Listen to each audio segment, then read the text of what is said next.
Assalamualaikum warahmatullahi wabarakatuh. Selamat datang di channel saya. Di sini saya akan menceritakan kisah tentang hantu Herlina. Hantu Herlina yang berasal dari sebuah pesantren di Lamongan, Jawa Timur. Mau tahu cerita lengkapnya? Tonton dan simak video ini sampai habis.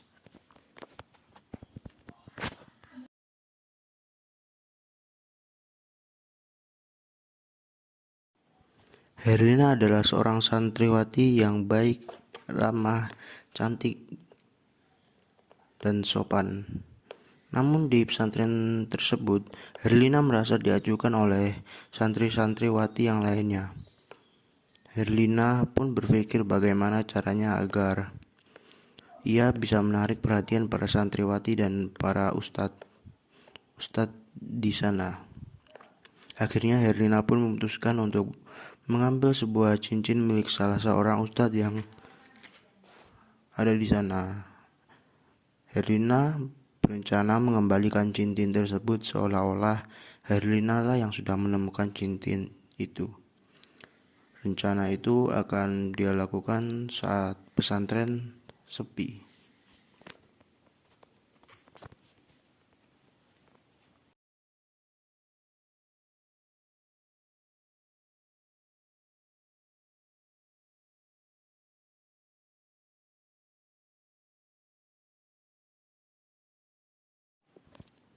Dan ketika pesantren sepi, Herlina pun melancarkan aksinya.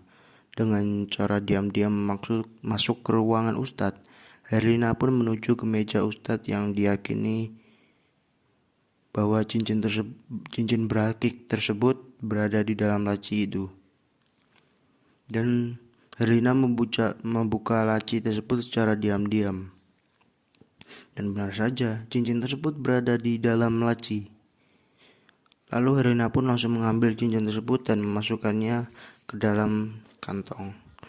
Dan ketika Herlina tengah memasukkan cincin tersebut ke dalam kantongnya, Herlina ketahuan oleh salah satu santriwati yang kebetulan sedang melewati ruangan ustadz. Mendapati Herlina sedang mengambil cincin milik ustadz, santriwati tersebut pun memegangi Herlina agar tidak kabur lalu melaporkannya kepada ustadz.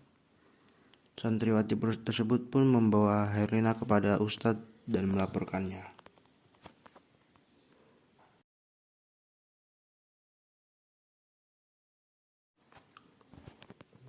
Setelah menerima laporan tersebut, para ustadz dan pengurus pesantren pun berkumpul dan melakukan rapat untuk memutuskan hukuman untuk tindakan Herlina itu. Itu bertujuan untuk memberi efek jera agar Herlina tidak melakukannya lagi dan agar menjadi pelajaran untuk para santriwati yang lainnya agar tidak mengikuti perbuatan yang dilakukan Herlina. Karena Herlina malu, dia pun memutuskan untuk melarikan diri dari pesantren. Pada waktu malam hari, Herlina pun mengendap-endap keluar pesantren. Lalu setelah keluar gerbang, Herlina lari sekuat tenaga. Namun ada salah satu ustadz yang melihat Herlina dan mengejar Herlina. Namun Herlina tidak menghiraukan ustadz tersebut dan tetap lari tanpa meninggalkan pesantren.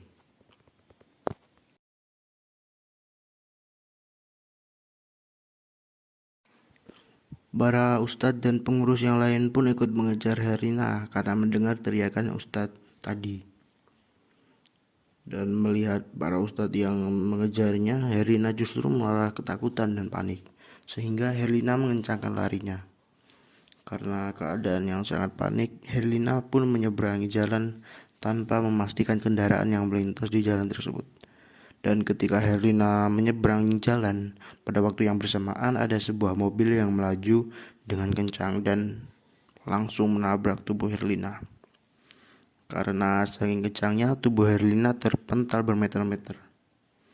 Para ustadz dan para pengurus yang tadi mengejar Herlina pun melihat kejadian tersebut panik.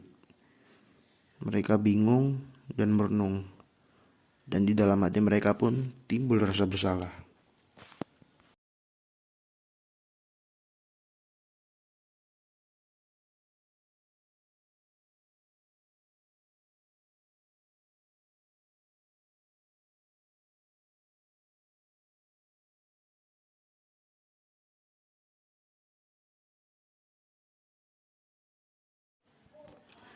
Hari pun Herlina pun dibawa ke rumah sakit dan Herlina koma.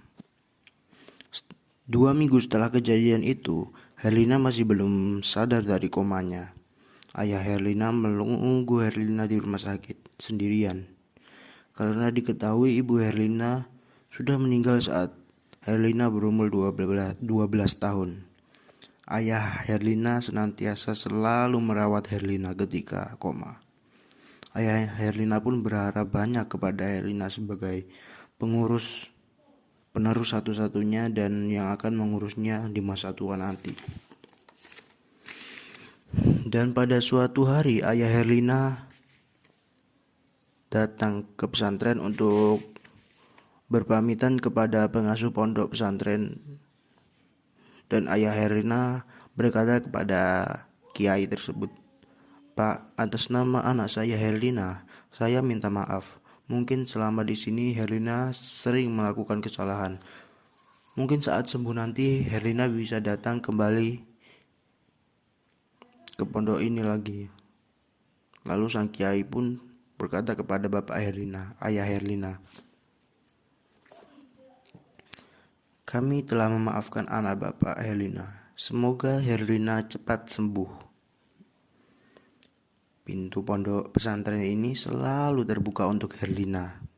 Setelah mengemas barang-barang milik Herlina, ayah Herlina pun langsung meninggalkan pondok pesantren. Namun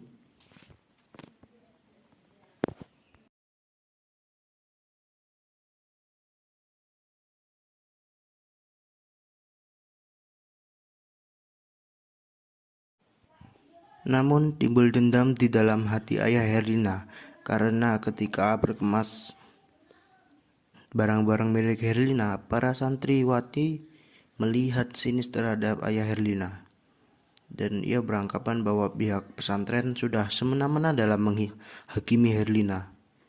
Ayah Herlina pun berniat balas dendam jika memang nanti Herlina tidak bersalah ketika saat sudah sadar dari koma.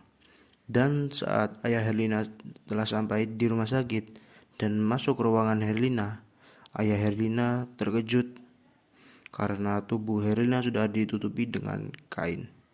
Dan benar saja, Herlina sudah dinyatakan meninggal. Herlina dinyatakan meninggal ketika ayahnya sedang dalam perjalanan menuju rumah sakit. Ayah Herlina pun mengalami guncangan hebat dan hanya bisa menangis memeluk jenazah anaknya. Dan saat jenazah Herlina dimakamkan, tidak ada satupun santriwati ataupun ustadz atau pengurus pesantren yang tahu.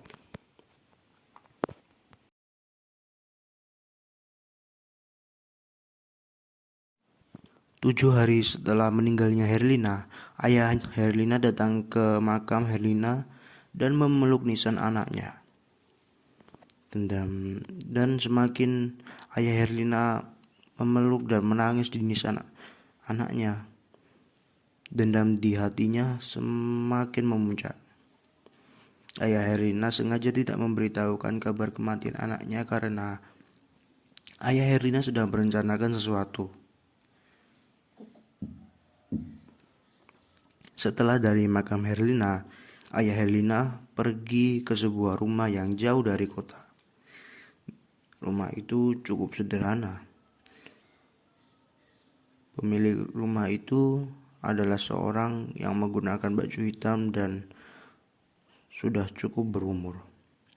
Dan benar saja, orang tua itu adalah seorang dukun sakti. Dukun tersebut terkenal di kalangan orang-orang tertentu. Ayah Herlina pun meminta agar dukun tersebut menghidupkan kembali Herlina. Dengan keahlian dukun tersebut, arwah Herlina pun datang dengan dibarengi suasana yang sangat mencekam. Dukun itu meminta ayah Herlina untuk datang kembali setelah 7 hari ke depan atau seminggu yang akan datang. Untuk itu bertujuan untuk menyelesaikan proses pengembalian arwah milik Herlina. Setelah seminggu, ayah Herlina pun kembali ke rumah sang dukun. Lalu sang dukun pun mengajak ayah Herlina ke belakang rumahnya, dan ayah Herlina pun di sana melihat ada seorang gadis yang mirip dengan Herlina sedang berbaring, layaknya sedang tertidur. Padahal gadis tersebut sudah meninggal. Lalu sang dukun duduk di sebelah gadis itu dan melakukan ritual pemanggilan arwah Herlina. Dan arwah Herlina dimasukkannya ke dalam tubuh gadis tersebut. Dan gadis tersebut seakan-akan hidup kembali. Dan dukun itu memberi tahukan syarat kepada ayah Herlina bahwa setiap malam Jumat Kliwon harus ada korban manusia yang dapat diminum darahnya oleh gadis tersebut. Dan gadis yang menjadi Herlina pun pulang bersama ayah Herlina. Dan esok harinya Herlina pun langsung masuk kembali ke pesantren untuk menuntut balas dendam dari ayah Herlina. Dan pihak pesantren yang tidak ada yang mengetahui bahwa Herlina sudah meninggal menerima Herlina dengan tangan terbuka. Dan pada saat Herlina masuk pesantren, mulai banyak hal-hal ganjil yang terjadi di pesantren itu, di mana hampir setiap hari banyak santriwati yang kesurupan. Dan ada banyak kasus pencurian barang-barang berharga milik pengurus pondok. Dan barang tersebut berada di tangan beberapa santriwati yang mana tidak melakukan pencurian tersebut. Dan pada malam Jumat Kliwon, pesantren digemparkan karena meninggalnya salah satu santriwati. Dan santriwati tersebut adalah santriwati yang memergoki dan melaporkan Herlina saat mengambil cincin milik Ustadz. Santriwati tersebut pun meninggal dengan keadaan yang sangat aneh. Di lehernya ada bekas gigitan dengan tubuh kaku yang sudah kehabisan semua darahnya.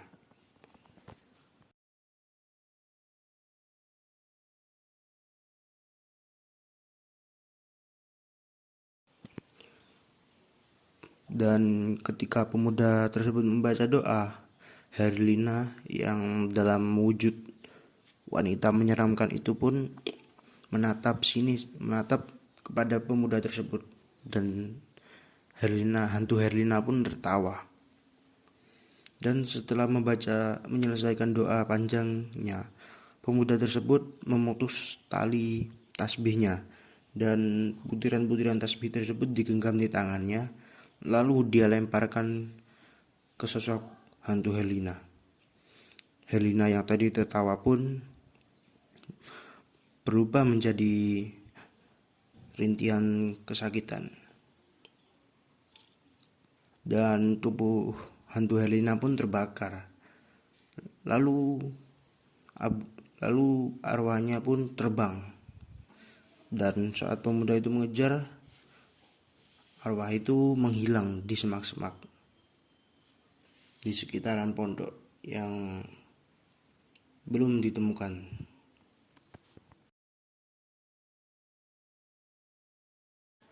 Dan setelah kejadian itu pun para santriwati masih ada yang mengalami trauma dan ketakutan hebat.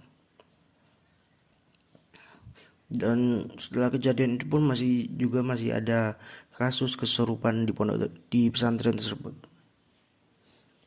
yang mana seorang santriwati yang dirasuki oleh arwah yang diyakini adalah hantu Herlina mengatakan, "Kalian tidak akan tenang." Saya rasa kali ini cukup sampai di sini, dan terserah untuk kalian ingin percaya atau tidak, itu kembali kepada diri kita sendiri. Dan terima kasih sudah menonton video ini sampai habis. Jangan lupa subscribe, like, dan share. Terima kasih. Wassalamualaikum warahmatullahi wabarakatuh.